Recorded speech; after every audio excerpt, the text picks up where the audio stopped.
Sasfin is an independent banking and financial services group. This was established in 1951. There's history here, and that was by Sydney Sassoon. Sydney Sassoon, and the current CEO, in fact, is Michael Sassoon, who has taken over in time from his father, Roland Sassoon. So actually, Michael is head of the wealth business.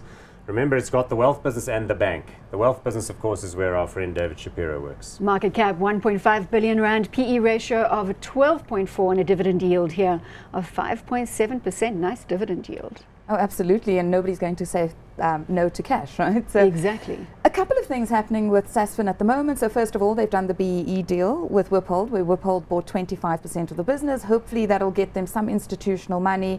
Not the best set of results going at the last results presentation.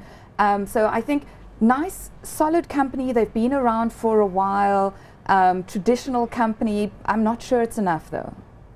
So let's just have a look at the share price graph, and I think that's really being reiterated what you've just said in the performance of the share. Look, the traditional focus of the business was on small business owners and on business-related lending and finance, quite a lot of factoring, in other words, where people would sell their creditors or debtors book. That's all good and well, and I think that's remained okay, but they haven't ever really set the world on fire. The private wealth business is the old Frankel Pollock stockbroking and advisory business, which they acquired a good 15 or so years ago. There's some talk in the market, I don't know whether they put a SENS announcement out about this or not, about them potentially separating the two businesses as two separate listings.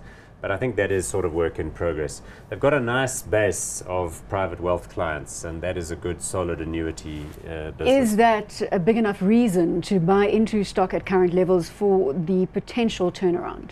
So they have actually confirmed that they're going to break the business up because the banking requirements are too onerous on the rest of the business. So that's a good thing. But at their last results, credit loss ratios and non-performing loans doubled.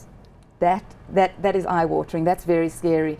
Is it enough for me to buy the business that they're going to? I'm afraid not. Not hot on Sasfin. Paul, are you hot or not? Yeah, and remember what we were saying at the top of the show. The economy is not great.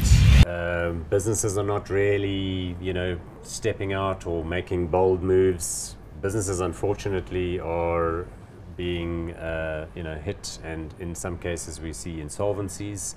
That, of course, is very bad for all in all, not a great bank environment. who might have exposure to those situations. So consumer, as you say, under pressure. Hot, not hot. We're not hot.